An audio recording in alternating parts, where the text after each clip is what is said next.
Bienvenidos a un nuevo episodio de Alfa Beta Gamma.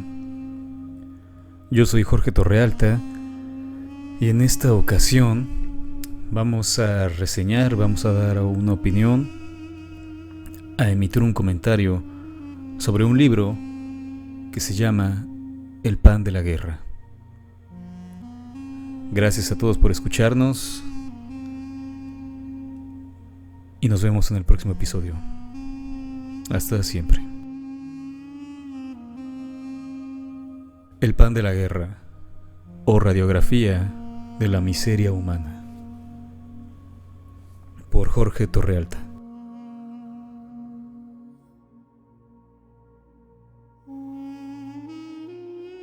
Las bombas también habían caído sobre el cementerio. Las explosiones habían reventado las tumbas. Aquí y allá, los huesos blanqueados de personas que llevaban mucho tiempo muertas se asomaban por entre la tierra rojiza. Bandadas de grandes cuervos, negros y grises, revolvían y picoteaban el suelo alrededor de las tumbas arrasadas. En la parte más moderna del cementerio, una ligera brisa traía un olor a descomposición hasta el lugar donde se encontraban Parvana y Shausia, en un extremo del sector viejo del Camposanto. Estaban mirando cómo los chicos se desperdigaban por el cementerio y comenzaban a cavar. Así narra Deborah Ellis un pasaje de su libro El pan de la guerra, cuya protagonista es Parvana, una niña de 11 años que intenta sobrevivir en el Afganistán a finales del siglo XX, gobernado por el Talibán. Deborah Ellis es una escritora canadiense conocida por sus libros enfocados a un público infantil, en los cuales difunde y exalta sus ideas feministas y pacifistas, tópicos evidentes en El pan de la guerra. La idea de crear a Parvana, la protagonista del libro, surgió tras viajar y vivir en un campo de refugiados en Pakistán. Aunque sus textos están destinados a niños, en tanto marketing editorial,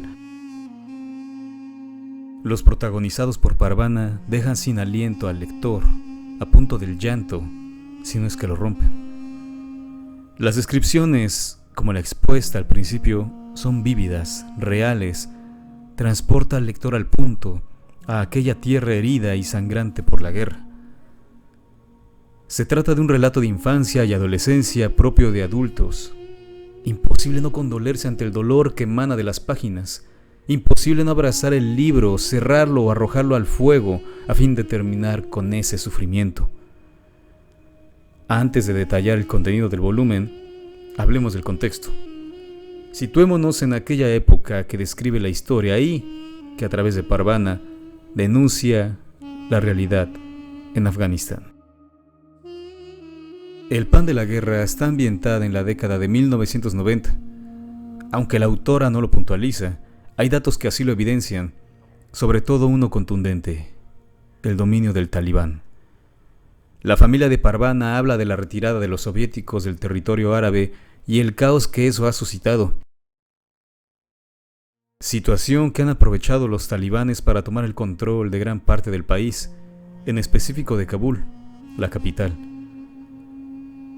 La invasión de la entonces Unión de Repúblicas Socialistas Soviéticas, URSS, a Afganistán se llevó a cabo el 25 de diciembre de 1979. Según el parte soviético, no se trataba de una operación militar para tomar el control del país, sino la incursión se trataba de una aportación limitada de tropas a solicitud del gobierno afgano con el objetivo de finiquitar el estado de guerra civil abierta generada por rebeldes tribales e islamistas. La intervención no era sorpresiva, sino que, en efecto, estaba planeada desde el gobierno afgano.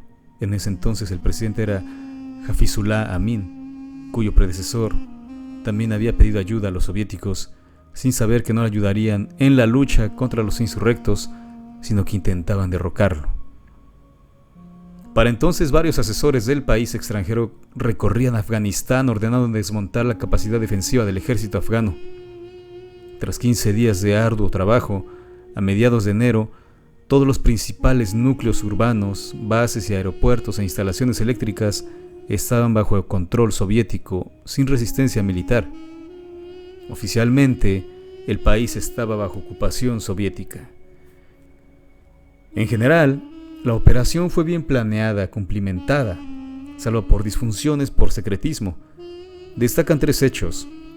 El 27 de diciembre de 1979, en la Operación Tormenta 333, nombre clave del asalto al Palacio del Taj Beg, cerca de Kabul, donde residía el presidente afgano, se implementaron al mismo tiempo 3 operaciones soviéticas, desconocidas entre militares debido a la secrecía entre mandos.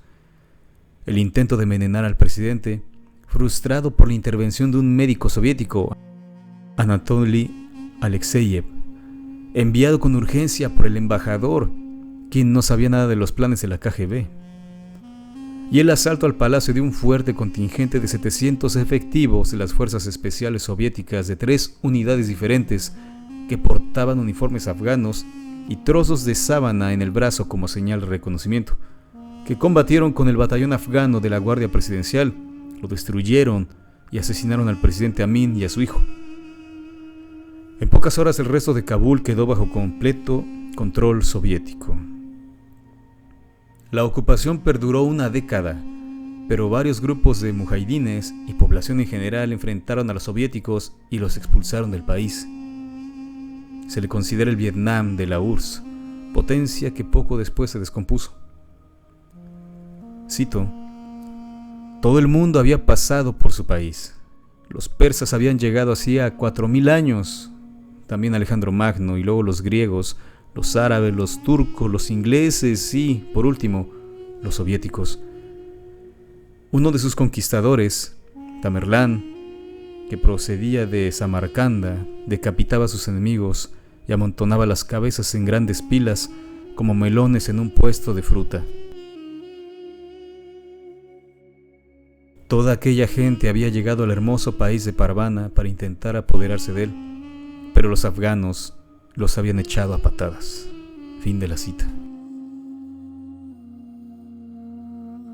La parcial victoria afgana solo fue eso, perecedera, pues apenas los soviéticos abandonaron el país, los grupos de mujahidines que habían recuperado el país y expulsado a los invasores se disputaron el poder, creando así otra guerra civil que fue financiada por el comercio de amapola.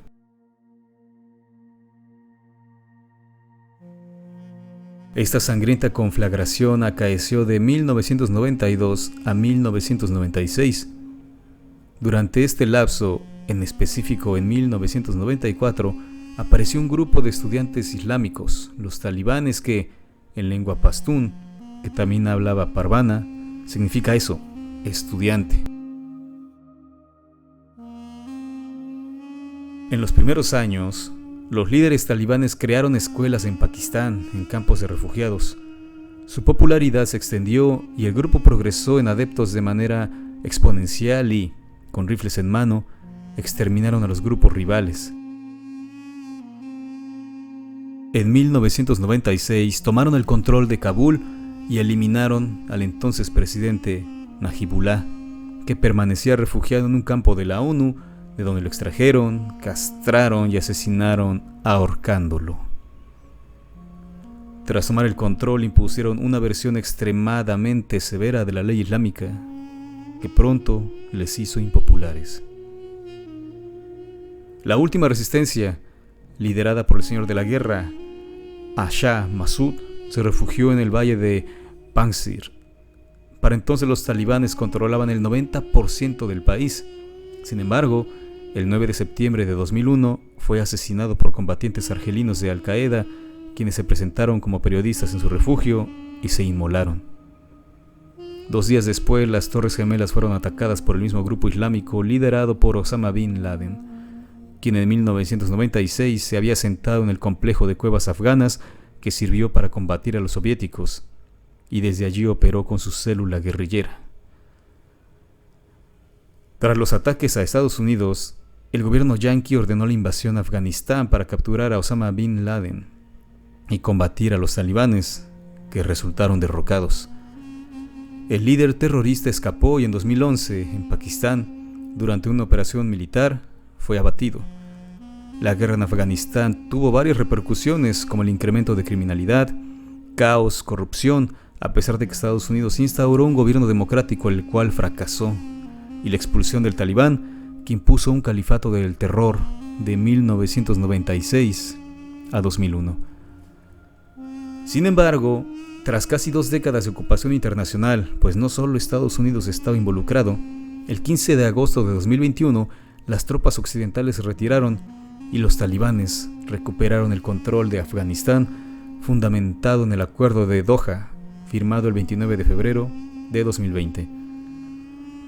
Aunque los islamistas se comprometieron a respetar los derechos humanos, traicionaron su palabra e implementaron la Sharia, la cual es el código de conducta y derecho islámico que regula todos los aspectos de la vida de los musulmanes, cuyo nombre proviene del árabe y significa el camino claro hacia el agua o camino o senda del Islam.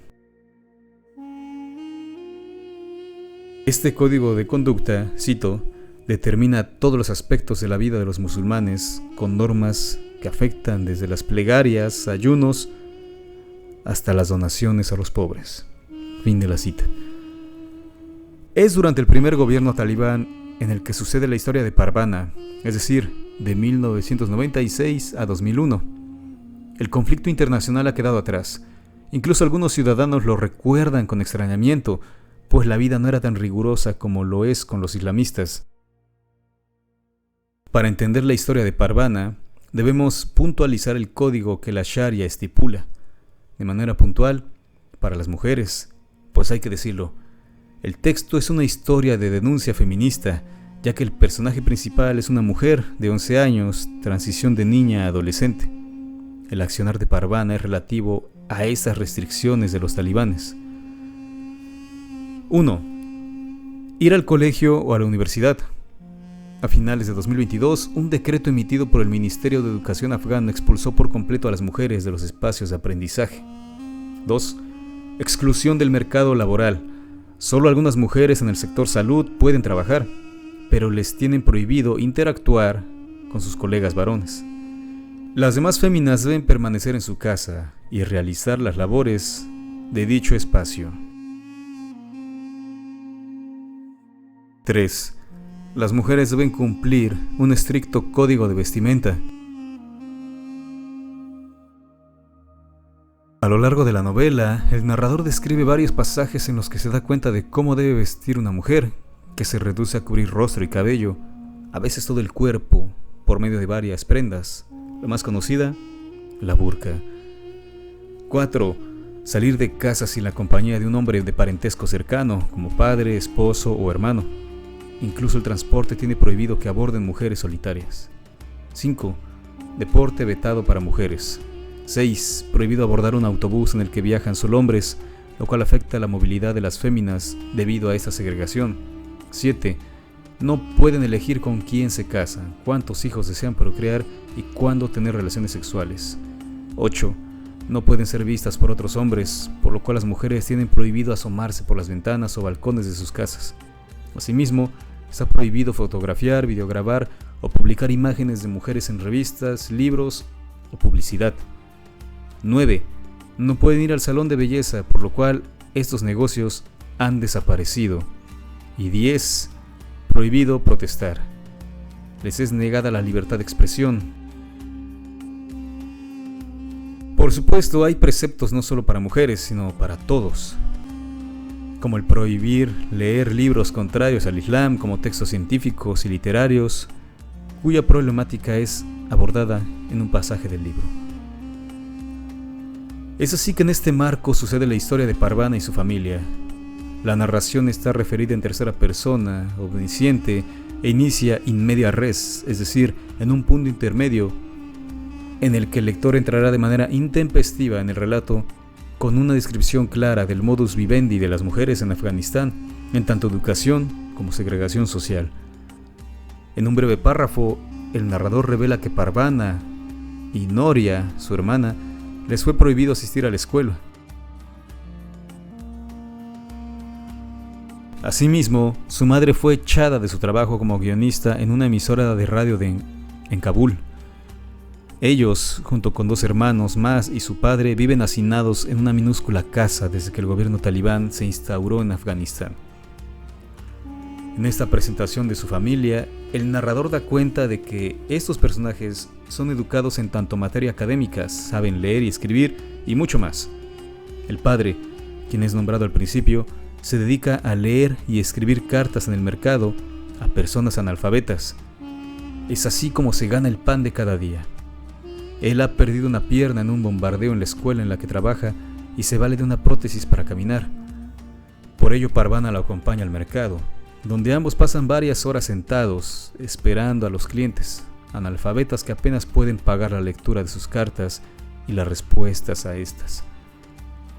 Además, el narrador refiere que el padre tiene otras lesiones y a menudo se siente agotado.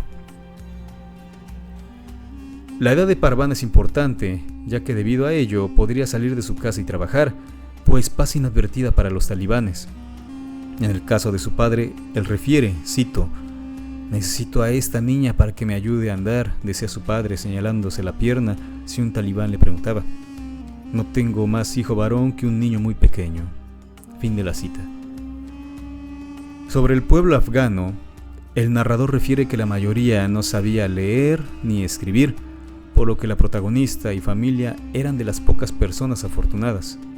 Sus padres se habían graduado de la universidad y eran, cito, partidarios de una educación universal, incluso para las niñas. Fin de la cita. La familia de Parvana no solo sabía leer y escribir, sino que sus padres pertenecían a antiguas y respetables familias afganas. Tenían educación universitaria y ganaban buenos salarios, según dice el narrador. Además, habían tenido una casa grande con jardín, criados y varios electrodomésticos. Sin embargo, todas sus posesiones se perdieron tras un bombardeo que destruyó su casa. Desde entonces cambian de domicilio debido al conflicto armado y en cada mudanza pierden cosas y se empobrecen más. El narrador da un breve contexto de lo acaecido a lo largo de más de 20 años de conflictos armados. Cito, «Al principio fueron los soviéticos los que invadieron el país con sus grandes tanques y los que enviaron aviones de guerra para bombardear pueblos y campos. Después de que se fueron, los mismos hombres que los habían estado combatiendo decidieron que querían seguir disparándole a algo, así que se mataron los unos a los otros. Durante esa época cayeron muchas bombas en Kabul. Murió mucha gente». Fin de la cita. En pocas palabras, Parvana es hija de la guerra. Qué irresponsabilidad de sus padres procrear no solo a ella, sino a 2 hijos más, mientras las bombas pudieron caer sobre sus cabezas. La pareja era letrada, no consciente. En aquel mercado donde laboraban Parvana y su padre, dice el narrador, todo el pueblo vende sus pertenencias para sobrevivir. No hay trabajo ni escuela, no hay servicios públicos y las bombas siguen cayendo. La imagen descrita no es sino el infierno. Huele a pólvora y sangre, a muerte, a suciedad, a pobreza, a llanto y miseria. Aunque no se describe de manera puntual los alrededores, el lector complementa el cuadro e imagina rostros cadavéricos, tristes, derrotados, enfermos. Es la guerra. Es el momento invencible. En casa, las relaciones son propias de familia e hijas adolescentes. Parvana y Noria siempre se molestan y aprovechan cualquier situación para reñir o burlarse de la otra. La protagonista es el sujeto de atención, pues sobre ella cae la responsabilidad de la casa. Ella abarca todos los espacios, se hace presente aquí y ahora. Ahora trae agua, limpia, acompaña a su padre, en fin, en tanto que el resto solo la acompaña, es decir, existen en función de ella. Ejemplo claro es que sin Parvana no tendrían agua, ya que ella es la única que puede cargar con los botes. Su padre no puede debido a su condición y su madre y Nuria tienen prohibido salir por su condición de mujer, en tanto que su hermano, a causa de su edad y fuerza, no puede cargar con dicha tarea. Ella es la encargada del agua, el origen de la vida.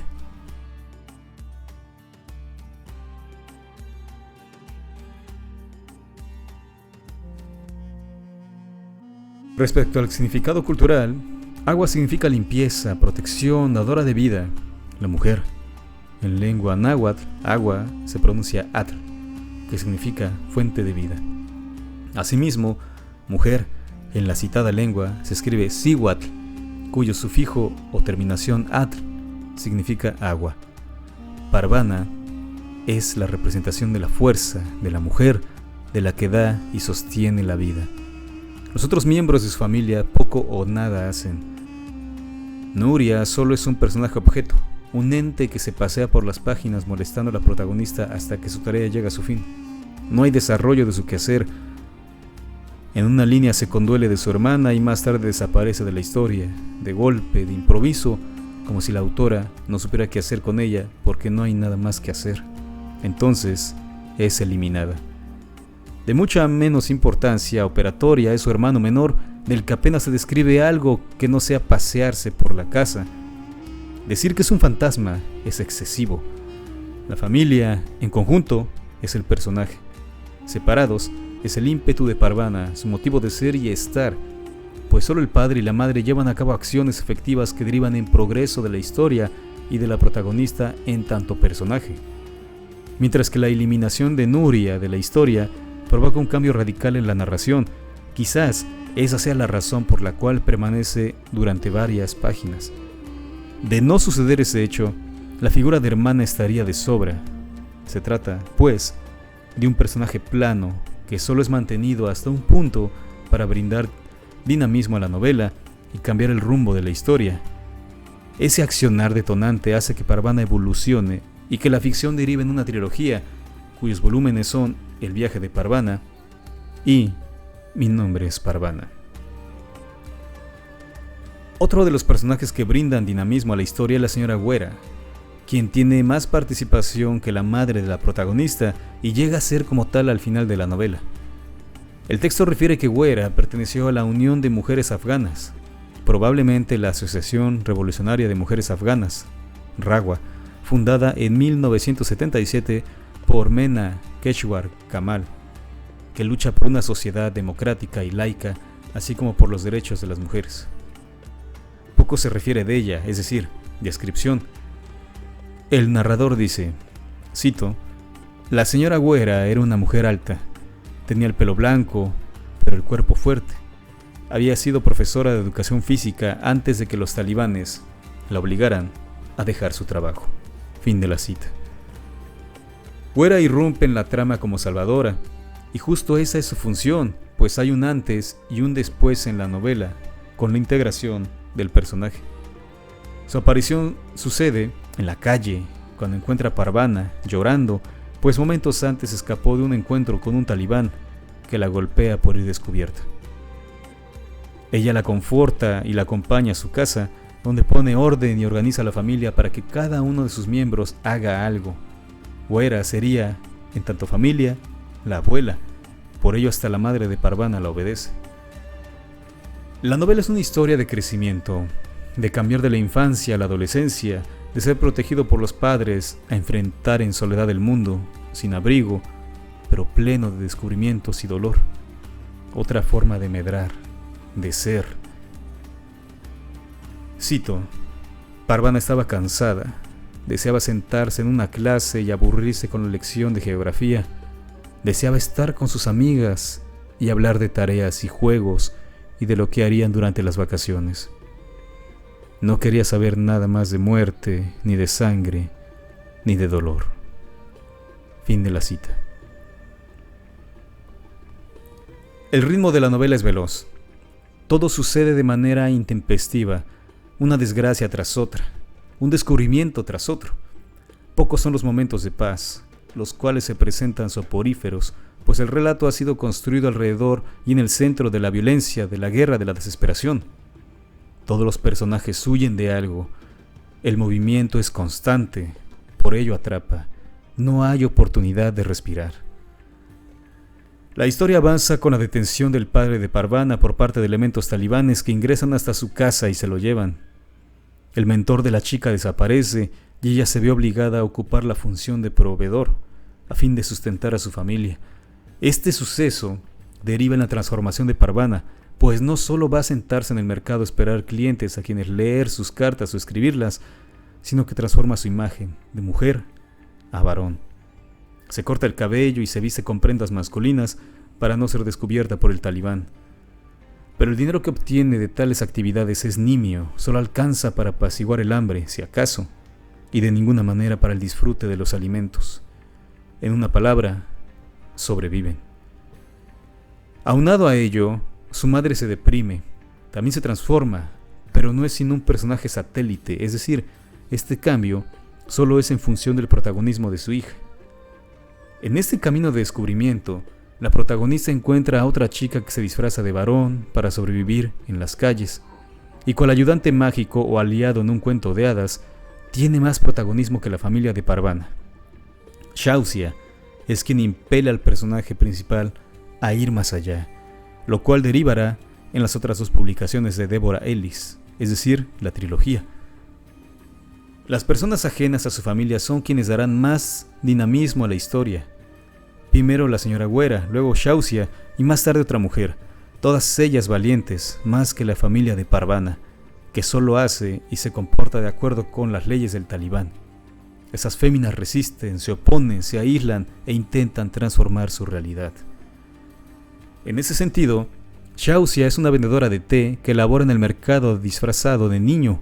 Antigua compañera de Parvana en el colegio, el narrador refiere que nunca fueron amigas, sino hasta que la desgracia las une. Ella está ahí desde hace 6 meses.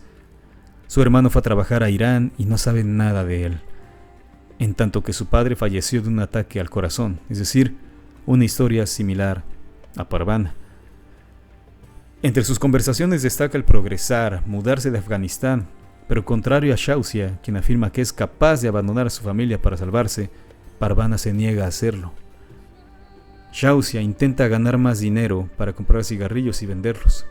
Por ello, le revela un negocio en el que podrán obtener mucho capital: cavar tumbas para entregar los huesos a personas cuyos fines les son desconocidos. La introducción de estas notas corresponde a tal escena, y como lo dijo Shausia, en un solo día ganan lo que obtendrían en una semana, lo suficiente para comprar cigarrillos, venderlos y así ganar más dinero.